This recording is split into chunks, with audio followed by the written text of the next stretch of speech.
So they were talking about Helen Stephenson, who is the first woman to serve in law enforcement in Marathon County.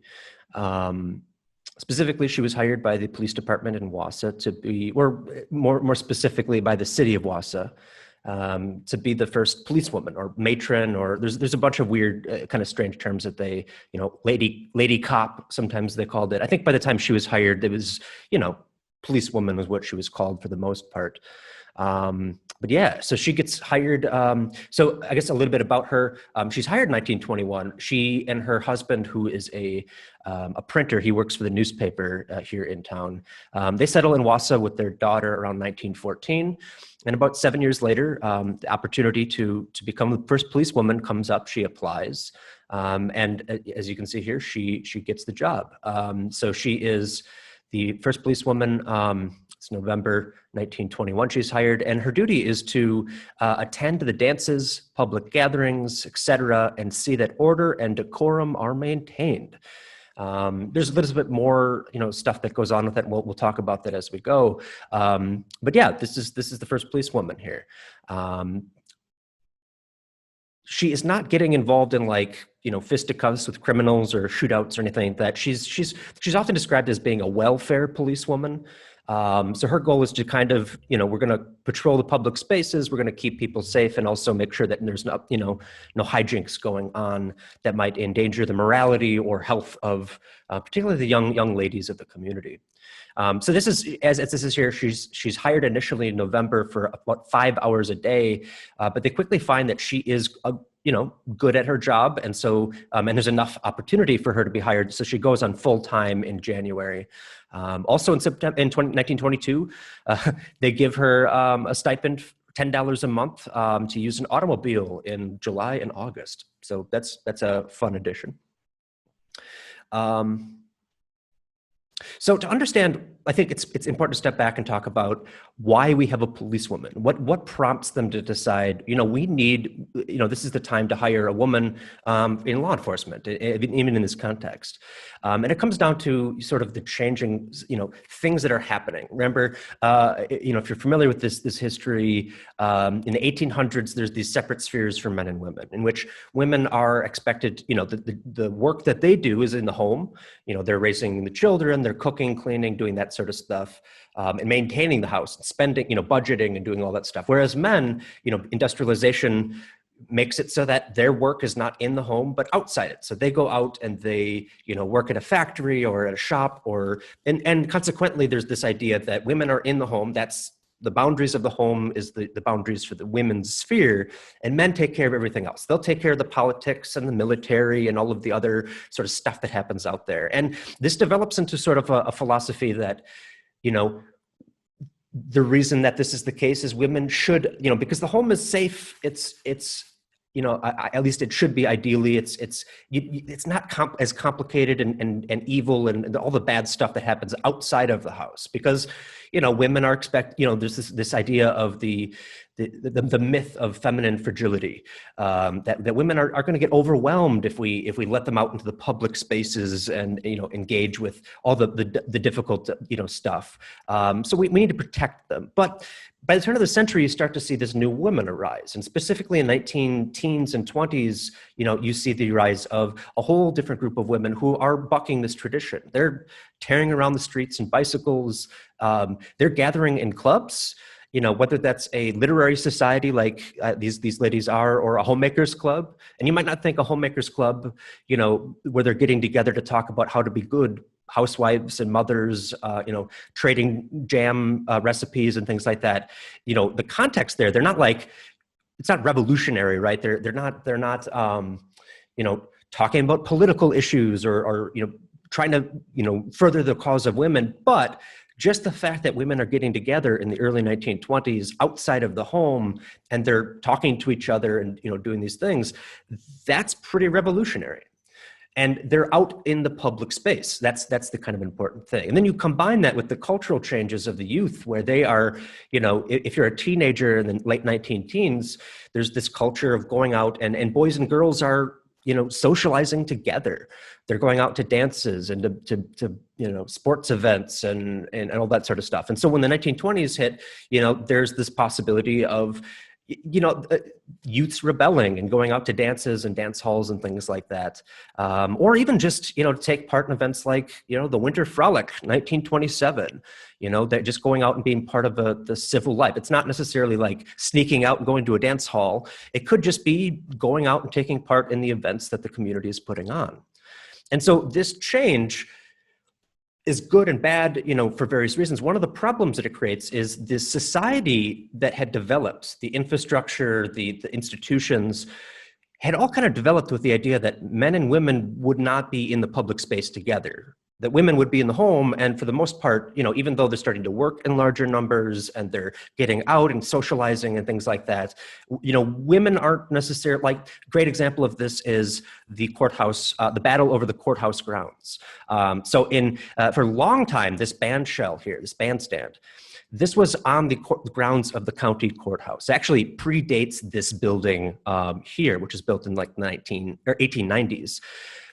But in 1920, a windstorm comes and takes it down. And there had been some issues, long-standing discussion about whether or not we should save this or relocate it or put it somewhere else. It's actually kind of fascinating. Part of the problem is that this is where all of the events in the community happened. If there's a band concert and people would come out, if you had a guest speaker from a church, like a preacher that came in and gave a sermon or a political discussion, like everybody would come here. And in the late 19-teens, when people are using automobiles, for example, if you had a band concert here in the summer, there might be a couple hundred people that come out. And some of them are going to drive their automobiles, and there's no parking downtown, because why, similar kind of idea, like they didn't design the downtown for parking at that point. So what ends up happening is people just park their cars and walk the rest of the way to the bandstand. And then once they get there, they're milling around, they're destroying the lawn, because again, it's not built for this. So they're trying to make it nice and pretty, but all the shrubberies and flowers and grass is all being destroyed by people that are milling around. And so maybe we should move it. But then they could never decide, where are we going to move it to? There's no better place. So it just keeps getting rebuilt until it comes down in 1920, at which point they decide to invest in the future. They're going to make not just a new bandstand here. We are going to develop the area. We're going to actually have like a nice location for people to come. And that's when the ladies of the community send a petition to the county board and say, hey, would you mind maybe, it would be swell if you could please include a comfort station for the ladies. And in the 1920 parlance, comfort station basically means a public bathroom, which if you keep in mind, like from their perspective, yeah, women are out in public. The courthouse did not have women's bathrooms, because why would they need a women's bathroom? There's not going to be women going to the courthouse, that was the thinking. But now there are women who are coming to Wausau, and not just that, automobiles let you come from further away, so you could come in, from Athens for the day, do your shopping and leave. And especially the ladies out in the county, would really like to have the peace of mind to know that there's a place that they could, take comfort, they, go to the bathroom, and not have to worry about that, which is, fair. And so they said, okay, yeah, sure, that sounds like we see the validity of this. But then that added cost kept them from actually building a bandstand or any of this stuff here. So it just kind of got kicked, they put it in a fund, and they at some point we'll get to it. And then they just never do. And in the meantime, other organizations, like others, businesses around town, department stores would advertise, hey, come down and use our bathroom, our restrooms. And that became, other alternative. But you see the situation of women being in the public spaces, they weren't ready for that. And so there's going to be a period of adjustment that needs to take place. And sometimes, like in the case of the comfort station and the bandstand, it doesn't work out quite so well. But in other cases, it does. And for that, we need to talk about creating the position of policewoman in the first place. Now, this is something that had been happening, over the course of the 19-teens. Other cities had been creating a special position of policewoman. And in 1921, in May, the City Council of Wausau got together, and they decided, they put forth a proposal, and they approved it, creating a position.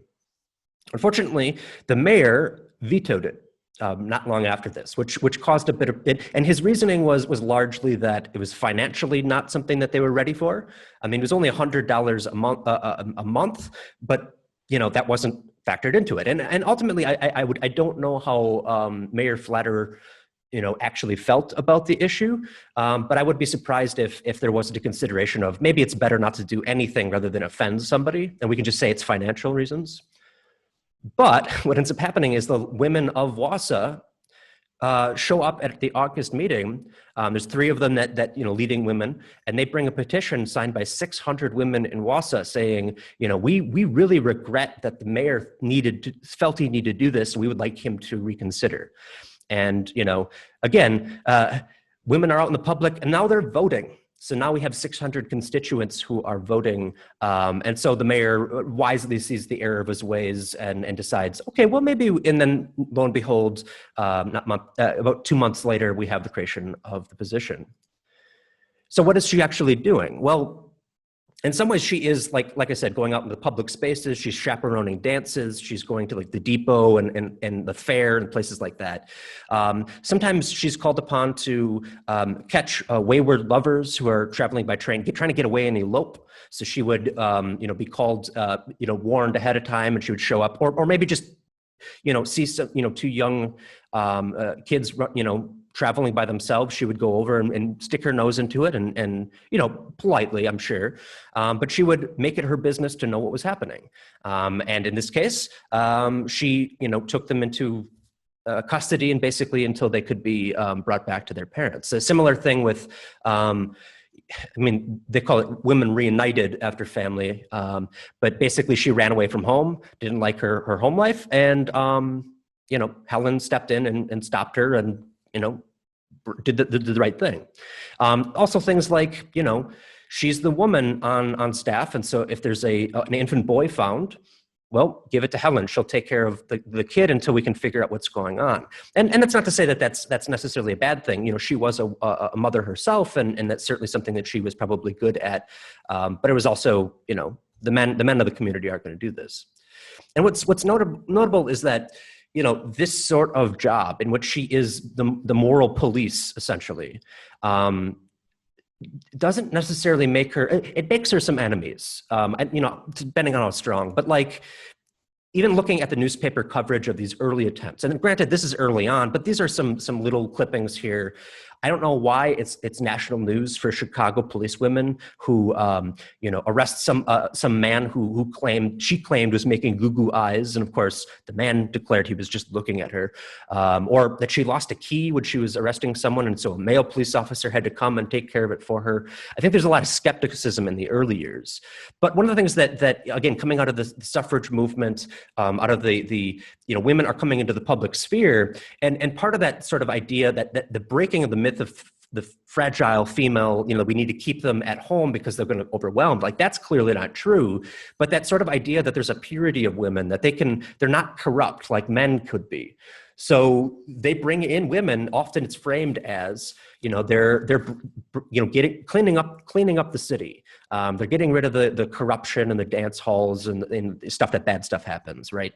And that could create some problems, because if you are somebody who's, if you're somebody, in the parlance of the time, they talk about how she would maybe address people who were flirting a bit too much. And I don't know what flirting code for in 1920s. I'm sure it was a little bit more aggressive than, that. But, she'd be the person who step up and say, hey, knock it off. That's not appropriate. And so, yeah, she's going to get some, and also just generally, there were people who thought that, why do we have a policewoman? That's not really important. And maybe this is at its worst here. And actually, this should be 25, not 21. She gets called. So remember, she gets hired by the city council. She's not an employee of the police department. She's 6 months initially by the city council. Then they extend it for a year at a time. And so at one of the hearings where they decide to hire her again, there's some interesting suggestion that was brought up to say why we shouldn't hire her. And basically, the basic reason here is, so remember I said that she had a use of a vehicle. There's a vehicle that she is partially to get around, but also as it was a mechanism that she could, occasionally police officers might have to, bring somebody back to the jail because they're a little too inebriated or, for whatever reason. And if that's the situation, which she did, you charge them for the trip because that's the common policy. But the suggestion was, or the accusation, I guess is the word that you'd use, was that she was doing this illegally because she's not a police department person. And the police department can charge people for, taking people to jail. But because she's a city employee, contractor working for the police department, she can't take money.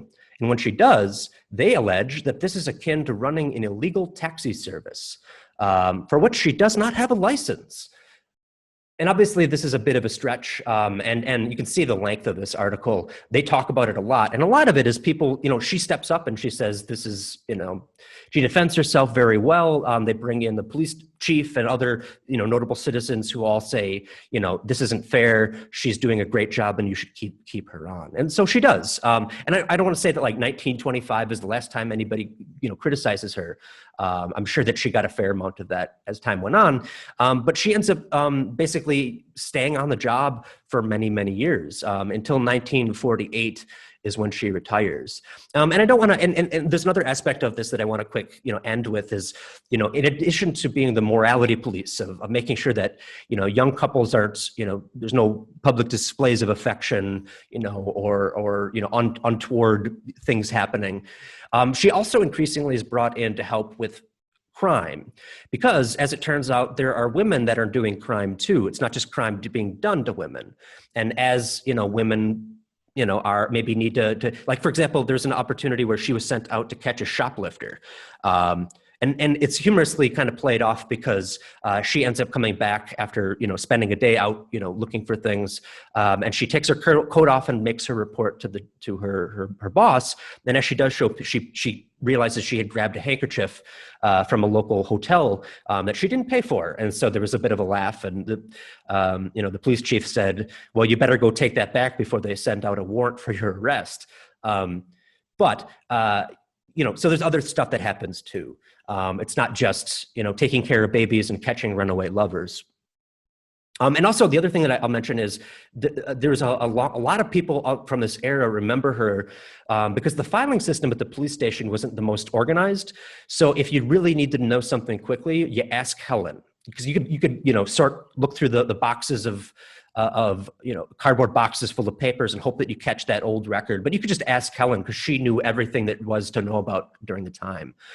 So definitely a venerable and respected member of the community, especially in the police department for that period of time. After she retires, she dies about a year later, 1949. She actually gets replaced in 1949 by another policewoman, kind of same sort of setup, still isn't hired by the police department, but by the City of Wausau. So that's Dorothy here. And she serves again for about 23 years, I think it was. So maybe 72. The 71 is maybe a rough estimate.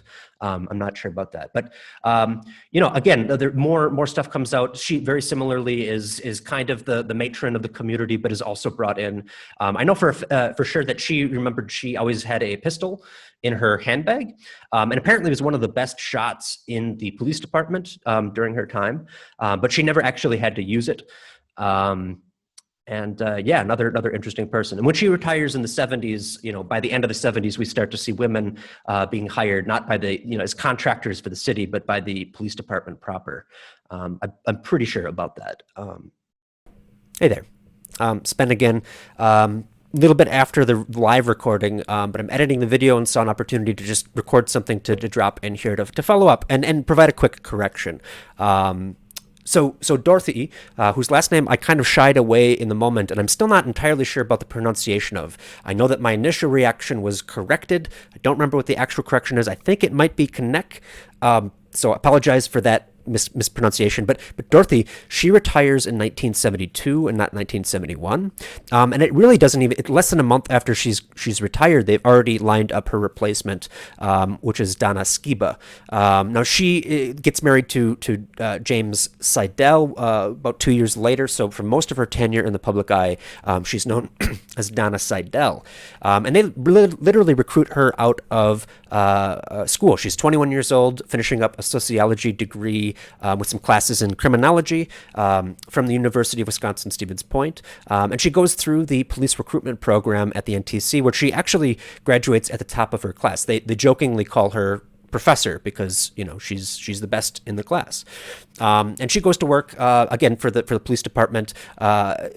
And I think very much a very different, archetype of policewoman than Helen was back in the 20s, or Dorothy later. I think, she is part of this movement. She's a member, even an officer, I think, at some points of the University or American Association of University Women, the AAUW, which is a group, one of many groups that are trying to, bring about more equality by promoting women into positions of, civil service and elected positions and things like that. And certainly, Donna goes on to have a wider career in law enforcement beyond just being the policewoman here. And I think definitely represents the shift. I don't know how long after she gets hired in 1972 it takes for the police department to have more than just, the one, token policewoman on staff. But certainly you can see that the transition into what we have today from that, at least a little clearer than leaving off with Dorothy and Helen back in the 70s. So yeah, that's the history of the first policewoman and a little bit of the second. Hope you enjoyed that. Have a great week. Enjoy the rest of your day. And yeah, thanks.